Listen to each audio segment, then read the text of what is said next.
এখন ঠাইৰ পৰা গৈ পেলাই আন এখন ঠাইত আপুনি ব্যৱসায় বাণিজ্য কৰিব পাৰিব, আপোনাৰ ল'ৰা ছোৱালীক লিখা পঢ়া কৰাব পাৰিব, আপুনি তাত গৈ পেলাই আপোনাৰ মাটি বাৰী ক্ৰয় কৰি তাত থাকিব লাগিব। এইটো আমাৰ সংবিধান প্ৰদত্ত অধিকাৰ।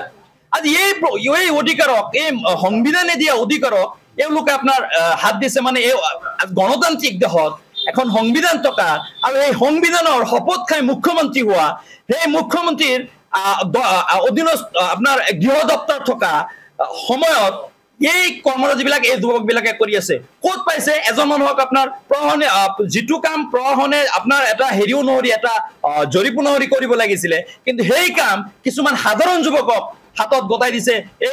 এইটো অসমৰ কাৰণে, আগন্তুক অসমৰ কাৰণে খুবেই এটা ভয়াৱহ ছবি হ'ব গৈ আছে।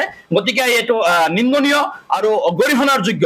আমি নগাঁও জিলা আমচুৰ ফালৰ পৰা আমি ধিক্কাৰ দিছো, আৰু যাতে এই যে সংবিধানৰ যি সংবিধান প্ৰদত্ত যি অধিকাৰ, এখন ঠাইৰ পৰা আন এখন ঠাই আজি চাওক, বিহাৰৰ মানুহবিলাক অসমত আছে, আজি বাহিৰৰ মানুহবিলাক অসমত ব্যৱসায় বাণিজ্য কৰি আছে, আমাৰ অসমৰ মানুহবিলাক বেলেগ ৰাজ্যত আছে।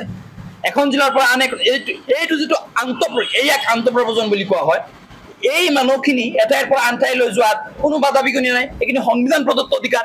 এই অধিকাৰকো এওঁলোকে অৱমাননা কৰিছে। তাৰমানে এওঁলোকে সংবিধানকো আজিৰ দিনত নৎসাৎ কৰি পেলাই তেওঁলোকৰ যিটো ৰাজনৈতিক এজেণ্ডা আছে, সেই ৰাজনৈতিক এজেণ্ডা বা কাৰোবাৰ আপোনাৰ ডিৰেকশ্যনত তেওঁলোকে এই কামবিলাক কৰি আছে। গতিকে আমি পুনৰবাৰ শিৱসাগৰ জিলা প্ৰশাসনৰ মাননীয় SP মহোদয়ক, মাননীয় জিলা উপায়ুক্ত মহোদয়ক আমি সবিনয় অনুৰোধ জনাম যাতে এই ব্যক্তিসকলক চিনাক্ত কৰি পেলাই কৰায়ত্ব কৰিব লাগে, আৰু খুব কম সময়ৰ ভিতৰতে যাতে এই যে উজনিৰ যি পৰিৱেশ, এই পৰিৱেশ আপোনাৰ এটা